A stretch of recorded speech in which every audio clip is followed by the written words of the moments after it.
బట్టతలతో బాధపడుతున్నారా? ఆధునితనమైన పద్ధతిలో hair transplantation చేయబడును. Face clinic, Hyderabad.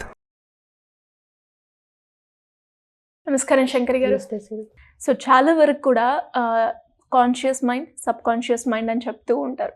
అంటే ఇంతకీ ఈ రెండింటికి ఉన్న డిఫరెన్స్ ఏంటి? అండ్ అదే విధంగా మనము కాన్షియస్ మైండ్లో ఎలాంటి వర్డ్స్ కావచ్చు, లేదంటే మన ఫీలింగ్స్ కావచ్చు, ఎలా స్టోర్ చేయొచ్చు అంటారు? అండ్ ఎందులో మనం కనుక, మీరు ఎప్పుడు చెప్తుంటారు సబ్ కాన్షియస్ మైండ్లో కనుక మనం ఏదైతే రిజిస్టర్ చేస్తామో అదే మనకి ప్రాక్టికల్గా కూడా జరుగుతూ ఉంటుందని, అది ఎలా మేడం? ఈ కాన్షియస్, సబ్ కాన్షియస్ మైండ్ రెండు కూడా మనకు చాలా ఉపయోగపడుతుంటాయి. కాన్షియస్ మైండ్లో ఏంటంటే ఓన్లీ రేషనల్ థింకింగ్స్, చూస్తాము, వదిలేస్తాము, మాట్లాడతాము, వింటాము, వదిలేస్తాము. కానీ సబ్ కాన్షియస్ మైండ్కి ఒక భాష ఉంది. అది ఏంటంటే ఫీలింగ్స్. అది మన ఫీలింగ్స్ని క్యాచ్ చేస్తుంది. ఇప్పుడు మనం చాలామందిని చూస్తుంటాం, నాకు చాలా సమస్యలు ఉన్నాయండి, ఎక్కడ చూడు ఎవరితో మాట్లాడు ఇదే డిస్కస్ చేస్తుంటారు. అంటే వాళ్ళ ఫీలింగ్ ఏంటి? సమస్యలు అనేది వాళ్ళ ఫీలింగ్. సో అదే ఫీలింగ్లో వాళ్ళు ఉన్నారు కాబట్టి దాన్ని అట్రాక్ట్ చేస్తుంటారు. చిన్నపిల్లలు రాని, పెద్ద పిల్లలు రాని, ఎక్కడ ఉండని, ఎలా ఉండని, వాళ్ళ యొక్క భాష వాళ్ళు ఎక్స్ప్రెస్ చేసేది ఏంటంటే నాకు ప్రాబ్లమ్స్ ఉన్నాయి, నాకు ఫైనాన్షియల్ ప్రాబ్లమ్స్ ఉన్నాయి, హెల్త్ ప్రాబ్లమ్స్ ఉన్నాయి, what ever it may be, వాటినే చెప్తూ ఉంటారు. కానీ మనం ఒక్కసారి వాటిని ఓవర్కమ్ చేసేసి ఐఎమ్ సో హ్యాపీ ఫీల్ అవ్వండి, సంతోషంగా ఉన్నట్టుగా ఫీల్ అవ్వండి. నిజంగా నేను సంతోషకరమైన జీవితాన్ని గడుపుతున్నాను. ప్రాబ్లమ్స్ అనేవి అందరికీ వస్తాయి. ఓకే, ఇవాళ ఒక ట్యాబ్లెట్ వేసుకుంటే హెల్త్ రేపటికి సెట్ అయిపోతుంది, లేదా ఒక సర్జరీ చేయించుకుంటే మళ్ళీ లేసి నడుస్తాను అనే ఒక భావన మనలో కలిగినప్పుడు మనం చేయొచ్చు. అలా కాకుండా ఎప్పటికీ నేను ఇలాగే ఉంటాను అనే ఫీలింగ్ మనలో పెట్టుకున్నామంటే ఖచ్చితంగా అందులోనే ఉంటాను. సో మీ ఫీలింగ్స్కి ప్రధానమైనటువంటి ప్రాముఖ్యత ఉంటుంది. కాబట్టి ఫీలింగ్స్ని మీరు ఎంత బాగా ఉపయోగించుకుంటారు, ఒక వ్యక్తి మీద మీరు ఫీలింగ్స్ని ఎక్స్ప్రెస్ చేసినప్పుడు, అంటే ఆ ఎక్స్ప్రెస్ చేసే విధానాన్ని బట్టి ఆ వ్యక్తి మీద మనకు ఒక యాటిట్యూడ్ డెవలప్ అవుతుంది. అవునా? అవును. ఏదో బాగున్నారులేండి అన్నాం అనుకోండి, అంటే ఏదో మాట వరుసకి బాగున్నారు అని చెప్పాలి అని చెప్పడం. కానీ తన లోపల ఉన్నటువంటి ఫీలింగు వాళ్ళని ఎంకరేజ్మెంట్ చేసే విధంగా చెప్పారనుకోండి, ఆ ఫీలింగ్ ఇంకో రకంగా ఉంటుంది, ఆ యాటిట్యూడ్ ఇంకో రకంగా ఉంటుంది. సో ఫీలింగ్స్కి మెయిన్ ఇంపార్టెన్స్ అనమాట. మనం ఏదైనా సరే how, when, what, how to do, when to do, what to do, అంటే విజువలైజేషన్ చేసుకోవాలన్నప్పుడు how to do, when to do, what to do, ఈ మూడు గుర్తుపెట్టుకోండి. గుర్తుపెట్టుకున్నప్పుడు మనలోని భావాలను మనసులో నుంచి తీసుకురావాలి. భావానికి ప్రాముఖ్యత ఉంది. Okay, feeling is different from భావన. ఫీల్ అయ్యాను, అయ్యో నేను చాలా ఫీల్ అయ్యాను, ఇలా అంటావని నేను భావించలేదు. నువ్వు అన్నావు నేను ఫీల్ అయ్యాను, ఓకే నడుస్తుంది అయిపోయిందని. నువ్వు ఇలా అంటావని నేను భావించలేదు, మనసులో నుంచి వచ్చింది ఇది, మనసు బాధపడింది ఇక్కడ, పైన కాదు. సో శ్రీకృష్ణ పరమాత్మ కూడా భగవద్గీతలో చెప్తాడు, భావాలు అనేవి మనసులో నుంచి రావాలి.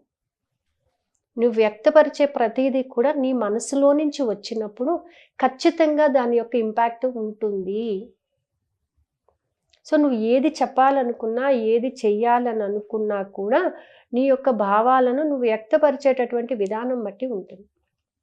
అంటే నువ్వు ఇక్కడ ప్రతిదీ వ్యక్తపరిచే ప్రతిదీ కూడా ఎక్కడి నుంచి రావాలని అంటే నీ మనసులో నుంచి రావాలి.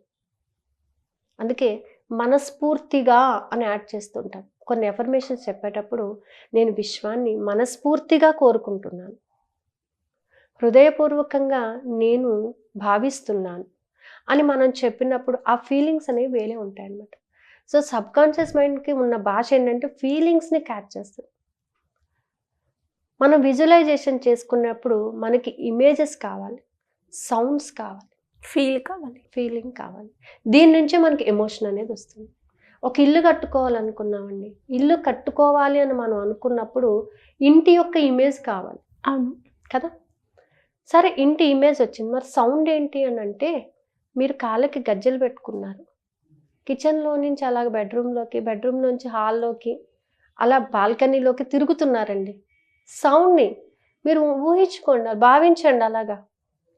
మీ పని మీరు చేసుకుంటూ ఈ రూమ్స్ అన్నీ తిరుగుతున్నారు, గల్లు గల్లు మంది శబ్దం చేసుకుంటూ తిరుగుతున్నారు. ఓకే, సో అప్పుడు ఏమవుతుంది, మీకు ఒక మంచి ఫీల్ అనేది కలుగుతుంది. ఎమోషనల్గా మీరు టచ్ అవుతారు. అవును కదా, నేను అక్కడే ఉన్నాను కదా అనేటటువంటి ఒక భావన మనలో కలుగుతుంది. అప్పుడు విజువలైజేషన్ అనేది బాగా వస్తుంది అనమాట. ఎప్పుడైనా విజువలైజేషన్ చేసేటప్పుడు నీకు ఏం కావాలి, ఎలా కావాలి, అసలు కరెక్ట్గా నువ్వు పిక్చరైజ్ చేసుకోవడానికి నీ మనసు ఎలా ఉండాలి అనేది చాలా ఇంపార్టెంట్. సో ఇందాక మనం చేసినట్టుగా సెన్స్ ఆర్గాన్స్ని బాగా ఉపయోగించుకోవచ్చు అనమాట. వేడి అని చెప్తాము, అమ్మో అది వేడిగా ఉంది అని అంటాము. టచ్ చేస్తే దాన్ని టచ్ చేస్తే ఎంత వేడి ఉంది అన్నది తెలుస్తుంది. అంటే నువ్వు దాని మీద ఎంతగా నువ్వు ఫోకస్ చేయగలుగుతున్నావు అనేది ఐడియా వస్తుంది అనమాట. సో సెన్స్ ఆర్గాన్స్ని ఉపయోగించుకుని విజువలైజేషన్ చేసుకుంటే చాలా చక్కగా దాన్ని మనం అనుకున్న గోల్ని మనం రీచ్ అవుతాం. అంటే అప్పు కట్టాలండి, కట్టినట్టు భావించండి. ఫస్ట్ అప్పు కట్టేసినట్టుగా భావించండి. అయ్యో కట్టకుండా ఎలాగండి అని అంటారు. నువ్వు భావించి అసలు ఆ ఎనర్జీ వస్తుంది, నీకు ఒక సోర్స్ క్రియేట్ అవుతుంది. ఎవరో తెచ్చివ్వరు డబ్బులు, అదైతే చెప్తాను. విశ్వం ఇస్తుంది, అవకాశం ఇస్తుంది. ఒక అవకాశాన్ని ఇచ్చినందుకు కృతజ్ఞత అని చెప్పి అవకాశాన్ని మీరు సద్వినియోగపరుచుకుంటున్నట్టుగా భావించండి. ఈరోజు నాకు ఈ అవకాశం ఇచ్చినందుకు విశ్వానికి కృతజ్ఞత. ఈ అవకాశం ఇచ్చింది, నేను దానిని సద్వినియోగపరచుకోవాలి అనే భావన నీలో ఉంటే ఖచ్చితంగా నువ్వు ఉన్న అప్పు, అది ₹1,00,00,000 అప్పు అయినా సరే క్షణాల్లో తీరుతుంది. ఎందుకు, నీకు అవకాశం వచ్చింది కాబట్టి. అవకాశం ఉంది కాబట్టి నువ్వు ఎవరికి భయపడక్కర్లేదు. నీ ఫీలింగ్స్ నువ్వు చక్కగా ఎక్స్ప్రెస్ చేసుకోవచ్చు. నువ్వు దానిని ఈజీగా ట్యాకిల్ చేయొచ్చు. ఎవరో ఇచ్చిందైతే నువ్వు భయపడాలి, మళ్ళీ వాళ్ళకి ఇవ్వాలి అని. కానీ నీ సంపాదన నీకు వచ్చినప్పుడు నీకు ఆ భయం అనేది ఉండదు. సో నువ్వు ఎక్స్ప్రెస్ చేసుకునేటప్పుడు నీ భావాలు చక్కగా క్లియర్గా కూర్చొని నైట్ టైము మనము ఏదైనా కావాలి అని అనుకుంటే ఒక 11 days ప్రాక్టీస్ చేయండి.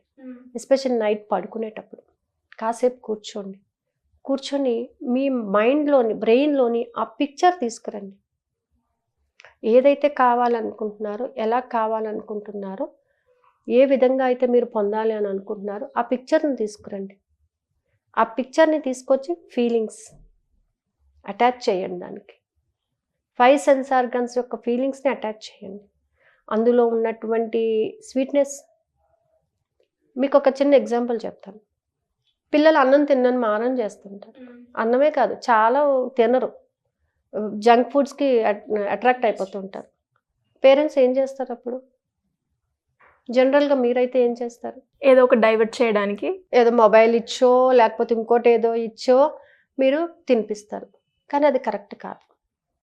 అలా కాకుండా ఇంకా ఎలా చేయొచ్చు?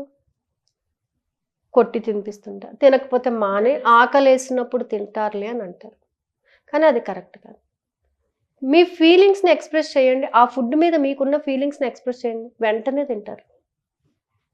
అబ్బా ఇది ఎంత బాగుంది తెలుసా, అసలు నువ్వు తినలేదు, నువ్వు మిస్ అయిపోయావు, కానీ నేను తిన్నాను, చాలా ఎక్సలెంట్గా ఉంది తెలుసా, ఎంత బాగుందో, అసలు ఇంకొకటి కూడా కొంచెం వేసుకొని తినాలి ఉంది, నీకు వద్దు కదా, నేను తింటానులే పోన్లే అని మనం చెప్పినప్పుడు, అంటే మనం ఎక్స్ప్రెస్ చేసే ఆ విధానాన్ని బట్టి వాళ్ళకు కూడా అమ్మో నేను తినాలి అనేటటువంటి ఒక భావన కలుగుతుంది.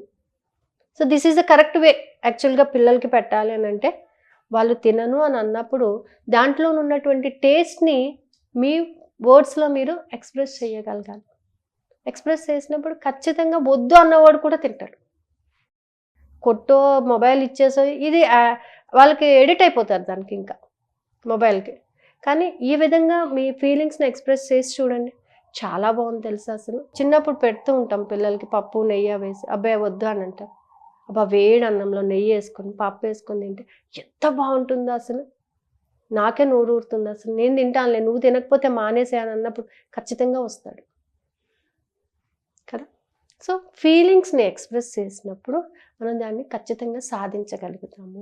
ఇలా ఎవరైనా ఇంట్రెస్ట్ ఉండి క్లాసెస్లో జాయిన్ అవ్వాలి అంటే ఏ విధంగా అప్రోచ్ అయ్యే ఛాన్స్? మనకి ఇప్పుడు April 1 నుంచి మండలం క్లాసెస్ స్టార్ట్ అవుతున్నాయండి. ఆల్రెడీ 16 మండలమ్స్ కంప్లీట్ అయిపోయినాయి, ఇది 17th. సో ఇంట్రెస్ట్ ఉన్న వాళ్ళు కింద స్క్రోల్ అవుతున్న నెంబర్ని కాంటాక్ట్ అవ్వచ్చు. అలాగే 1st April నుంచే 11 days విజువలైజేషన్ క్లాసెస్ స్టార్ట్ అవుతుంది. అంటే రిజల్ట్ ఓరియంటెడ్గా ఖచ్చితంగా నేను ఎలా చెప్పానో ఆ విధంగా మీరు కానీ చేసినట్లయితే రిజల్ట్ అనేది వస్తుంది.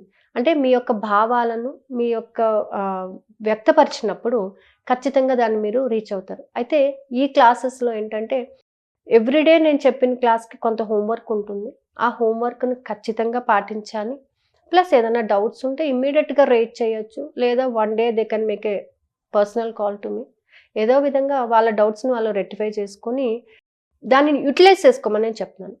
గోల్స్ని రీచ్ అవ్వాలి అనేటటువంటి ఆలోచన మాత్రమే కాదు, రీచ్ అయ్యాను అనేటటువంటి భావనతో మనం ఉన్నప్పుడు ఎప్పుడో ఒకప్పుడు అవుతుందిలే కాదు, ఎప్పుడో ఒకప్పుడు కాదు, మనం ఒక అడుగు ముందుకేస్తేనే whenever you change your thinking, మన చుట్టూ ఉన్న పరిస్థితులు మన సిచ్యువేషన్స్ మారితే లైఫ్ మారుతుంది. నేను ఇక్కడే ఉంటాను, నా దగ్గరికి అన్నీ రావాలంటే రావు. ఒక అడుగు మనం బయటకు రావాలి. మనం కంఫర్ట్ జోన్ నుంచి పాజిటివ్ జోన్లోకి ప్రవేశించి మిగతా చూడగలిగినప్పుడు everything will be good. Thank you అండి, thank you so much. Suman టీవీలో మీ పర్సనల్ అండ్ బిజినెస్ ప్రమోషన్స్ కోసం కింది నెంబర్కి కాంటాక్ట్ చేయండి.